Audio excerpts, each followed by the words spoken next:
Hey guys, Betty here with Carblessly Delicious, low carb and keto friendly recipes. And just a few quick steps, I'm going to show you how to take these simple ingredients here and turn them into this amazing cauliflower mac and cheese.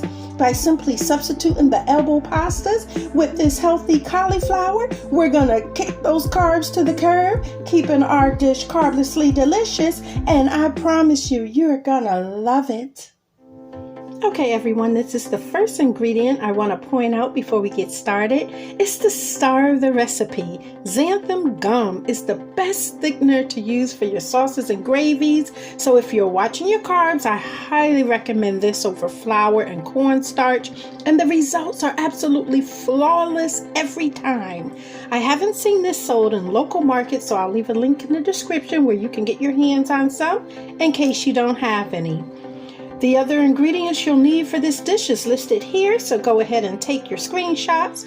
We'll be blending 2 cheeses together, our cheddar and Gouda, along with bacon, heavy cream, sour cream, pure Irish butter, and of course our seasoning. Life would be so boring without flavor, and so would our cauli mac and cheese.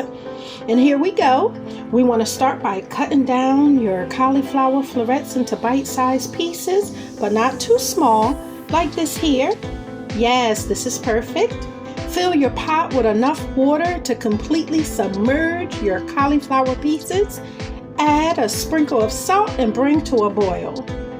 Meanwhile, we have our bacon over here sizzling away, cooked to a nice crisp, removed from the grease, allowed to dry, and cut into small pieces. You can't have mac and cheese without the cheese, now can you? It's the star of the show, and we're gonna make this the most delicious, creamy, cheesy sauce you've ever tasted.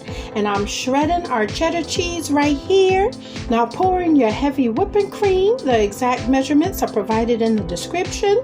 Season with garlic and onion powder, black pepper, sea salt, and butter. By this time, our milk is to a nice boil. It's time to add in our cheddar and Gouda cheeses. Give it a nice stir until your cheese is fully melted. Now watch how easy it is to thicken our sauce. Add 1 tablespoon of the xanthan gum powder directly into your melted cheese and stir until it dissolves. No lumps to worry about and no extra carbs to worry about either. And those who may not have xanthan gum on hand, the next best thing instead of refined flour is cornstarch. You'll need to dilute your cornstarch first in cool water. A half a cup of water will do. Mix in 1 tablespoon of cornstarch. Diluting your cornstarch first instead of adding it directly into your cheese prevents your sauce from lumping. So go ahead and pour your entire solution into the sauce. So whichever method you've done, you will begin to see your sauce thickening right before your eyes.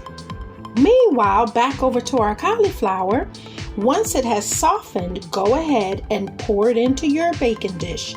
Do not overcook. You want to leave it slightly firm, yet soft enough to pierce with a fork. And here you see me mixing after I've poured in the cheese sauce and sour cream.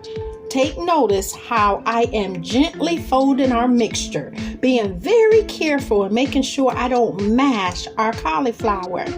So take your time during this step and be gentle. Treat her like a lady. Treat her like a lady. Mix in a half of your bacon pieces and dried chives. Save the other half for later. Remember, be gentle. Now top with a layer of cheese. Sprinkle the other half of your dried chives and bacon pieces to garnish the top. Now doesn't that look good? Cheese upon cheese. Right now I am in cheese heaven. Such a lovely place to be.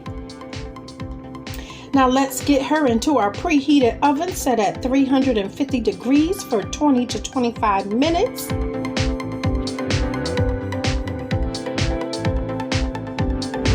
And here you have it. Listen to the sound of the cheese sizzling.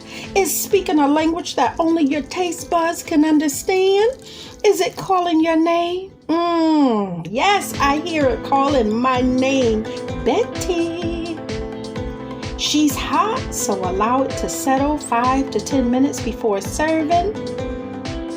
And if you're a macaroni and cheese lover, your taste buds are gonna love this.